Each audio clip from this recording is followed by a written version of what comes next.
Olá, paz do Senhor. Estamos aqui para fazer mais uma devocional.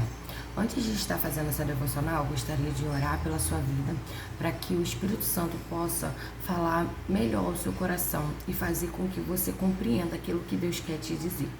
Senhor Deus, meu Pai, eu te agradeço, Pai, por mais um dia, ó Pai amado, na sua santa presença. Te agradeço, ó Deus amado, pelo seu perdão, pela sua graça, pela sua misericórdia. Senhor Deus, estamos aqui diante da presença do Senhor, lhe pedindo perdão pelos nossos pecados, pelas nossas falhas e reconhecendo que precisamos aprender a cada dia mais contigo. Eu peço que o Senhor possa abençoar a cada família, a cada pessoa que ouvir essa mensagem, essa palavra, que ela se sinta abraçada, amada, Senhor Deus, pelo Senhor, e que ela possa, ó Deus amado, cada vez mais desejar aprender contigo, Cristo Jesus.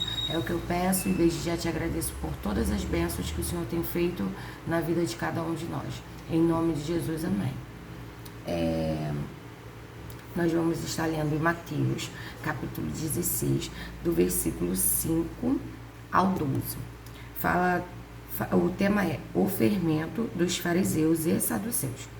Mais tarde, depois de atravessar o mar, os discípulos descobriram que tinha se esquecido de levar pães. Jesus os advertiu: fiquem atentos, tenham cuidado com o fermento dos fariseus e saduceus. Os discípulos começaram a discutir entre si porque não tinham trazido pão. Ao tomar conhecimento do que falavam, Jesus disse: como é pequena a sua fé. Por que vocês discutem entre si sobre a falta de pão? Ainda não entenderam? Não se lembram dos 5 pães para os 5.000 e dos cestos de sobras que recolheram? Nem dos 7 pães para os 4.000 e dos cestos grandes de sobra que recolheram? Como não conseguem entender que não estou falando de pão? Repito, tenham cuidado com o fermento dos fariseus e saduceus. Finalmente entenderam que ele não se referia ao fermento do pão, mas ao ensinamento dos fariseus e saduceus. Aqui os discípulos tinham esquecido de levar o pão.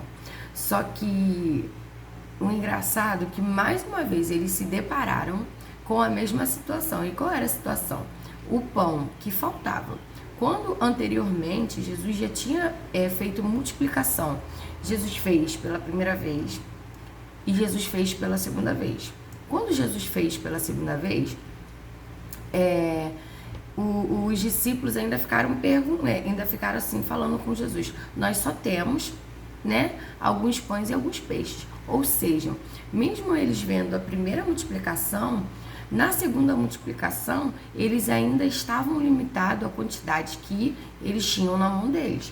Mas Jesus pegou aqueles pães e aqueles peixinhos, agradeceu mais uma vez a Deus e ali fez a multiplicação. Ou seja, os discípulos viram Jesus fazer a multiplicação por 2 vezes.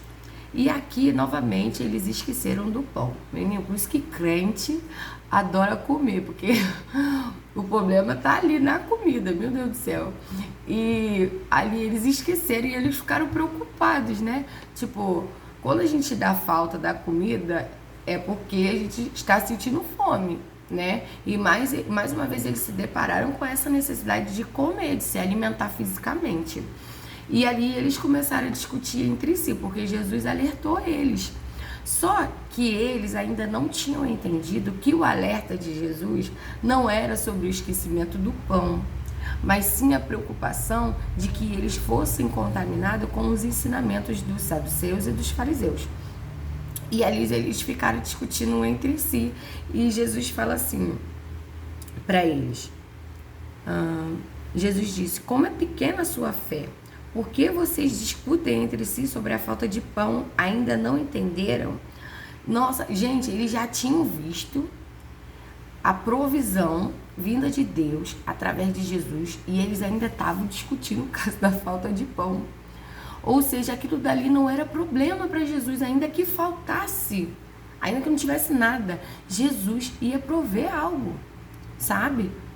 Assim como anteriormente, Jesus falou para aquele povo: eu não posso dispensar esse povo para que eles caiam no meio do caminho de fome. A gente precisa providenciar algo. A gente precisa pedir ao Pai que Ele faça algo, porque quando Jesus ofereceu, apresentou a Deus aqueles pães, aqueles peixes, Jesus estava mostrando para Deus, olha Deus, é o que nós temos, faz algo por nós, eu confio em Ti, eu sei que o Senhor pode alimentar todo esse povo, e assim Deus fez. Então, o alimento, né, diante de Jesus não era o problema, mas os discípulos ainda não tinham aprendido isso. E ali Jesus fala para eles, ei, não é sobre isso que eu estou falando. Será que vocês não percebem que eu sou a própria provisão? E se vocês sentirem fome e for necessário se alimentar no momento, eu vou prover? Então por que vocês ainda estão discutindo entre vocês aquilo que vocês já viram acontecer? E aqui mais à frente, Jesus fala, como não conseguem entender que não estou falando de pão? Repito, tenham cuidado com o fermento dos fariseus e saduceus. Naquela época, os fariseus, eles se achavam os caras, né? Porque eles tinham conhecimento da lei, mas, porém, eles não tinham a capacidade, eles eram tão falhos como nós somos. Porém, quando era para se autoavaliar, eles não levavam as leis à risca, eles não conseguiam ser capazes de fazer aquilo certinho. Mas quando era para julgar o próximo, eles queriam que o próximo fizesse perfeitamente, cumprisse todas aquelas leis perfeitamente. Ou seja, eles estavam cheios de si, cheios das suas próprias razões, tanto que por vezes nós vimos os fariseus questionar as atitudes de Jesus, porque eles achavam que eles estavam numa posição de perfeição, sendo que eles não estavam. E a gente sabe muito bem o que acontece quando a gente coloca um fermento numa massa. O que é que acontece? Essa massa cresce. E é assim que se encontravam os fariseus e os saduceus. Eles estavam cheios de si mesmos, dos seus próprios ensinamentos, sabe? Eles pegavam parte da lei e colocavam de acordo com a necessidade deles, sabe? Então, Jesus estava ali alertando os seus discípulos a respeito disso. Cuidado, aqui ó, Deus fala, finalmente os discípulos entenderam, né? Que Jesus não se referia ao fermento do pão, mas ao ensino dos fariseus. Era o ensino. Às vezes a gente está tão preocupado com o que a gente precisa trazer para dentro da nossa casa, com o alimento que os nossos filhos precisam, com a roupa que os nossos filhos precisam, com a faculdade que a gente precisa pagar, com a conta de luz que a gente precisa pagar. A gente está tão preocupado com as necessidades físicas, com medo de não esquecer, ou quando esquece, como os discípulos fizeram, a gente se desespera. Meu Deus, eu esqueci de pagar aquela conta e agora o dinheiro acabou, meu Deus do céu, o que eu vou fazer? Sabe, por vezes a gente se preocupa com coisas que Deus vai prover, com coisas que Deus pode fazer. E se esquecemos dos ensinamentos. Sabe, muitos nesse mundo estão como os fariseus, achando que estão vivendo de forma correta. Eu faço o que eu quero, sabe? É assim que eu vou viver, e viver dessa forma é legal, é muito bom. Cuidado, sabe? Deus ele já nos alerta a lançar sobre ele toda a nossa ansiedade, a não se preocupar com o que é a vez de comer, com o que é a vez de beber, sabe? A colocar a nossa dependência, a dependência das nossas necessidades nas mãos deles. E o que mais Deus quer é que a gente se preocupe, né, ou se importe, na verdade, é com a palavra dele, porque as demais coisas, Deus fala que ele pode nos acrescentar, mas primeiramente eu preciso buscar o reino de Deus acima de qualquer coisa e de qualquer necessidade. Então Jesus está falando o que com a gente através dessa mensagem? Cuidado com os ensinos dos fariseus e com os ensinos dos saduceus. Cuidado com os ensinos desse mundo, dizendo que você pode fazer o que você quer, dizendo que você pode ser o que você quer, dizendo que você pode ser uma mulher que não deve ser submissa ao seu marido, dizendo que você não precisa amar o seu filho e nem amar o filho que Deus colocou no seu ventre. Cuidado. Cuidado com os ensinamentos deste mundo. Jesus é o caminho, eu sempre vou dizer isso aqui. Jesus, ele é o caminho, a verdade e a vida. Então se importe com o ensino que Jesus tem para a sua vida. Não fique preso nas preocupações das coisas desse mundo, nas preocupações das coisas terrenas que vão se passar. Casa vai passar, carro vai passar, tudo vai passar. Fez 1 ano agora que minha avó faleceu. E tudo que ela conquistou, minha avó sempre foi uma mulher muito, muito batalhadora. Ela sempre trabalhou muito, muito, muito.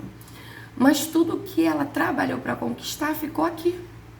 Mas graças a Deus, a minha avó, ela tinha comunhão com Jesus Cristo. E um dia antes, né, da minha avó ir para o hospital, ela estava toda feliz que ela ia fazer parte do louvor lá com as irmãs da igreja dela. Ou seja, ela fez cabelo, ela fez unha, ela fez as coisas que ela amava fazer para se apresentar para Jesus Cristo. E isso aconteceu, mas não da forma que a gente esperava. Mas ela estava em Cristo Jesus. Sabe? Não se preocupe com as coisas desse mundo, tudo isso vai ficar. Mas a sua salvação depende da sua decisão. Depende de você olhar para os ensinamentos desse mundo e falar assim: não, eu não quero viver como esse mundo quer que eu viva. Eu quero viver debaixo do ensinamento de Cristo Jesus. Eu quero viver debaixo do ensinamento da palavra de Deus. E você vai ver grandes coisas. Jesus, ele nos ensinou, ele foi crucificado, ele ressuscitou e ele nos libertou. Como vale a pena você seguir um ensino correto? Como vale a pena você se posicionar da forma correta e ouvir a palavra da vida? Como vale a pena?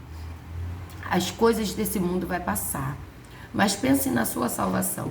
Jesus hoje te convida, vem aprender comigo, eu te ensino o caminho certo. É esse o convite que Jesus faz para você através dessa mensagem. Cuidado, não se perca nos ensinamentos desse mundo. Deus, ele te ama. Jesus, ele quer fazer grandes coisas na sua vida, mas aprenda com ele, aprenda o ensino, sabe? Jesus, ele é paciente. Quantas vezes Jesus falou aqui com os discípulos? E a palavra de Deus fala o quê? Finalmente eles entenderam. Deus, ele tem paciência e ele vai cuidar de você e ele vai falar com você até que você entenda. E quando você entender, tome o posicionamento de permanecer naquilo que você compreendeu, naquilo que você aprendeu com Cristo Jesus. E essa é a palavra que eu deixo para você.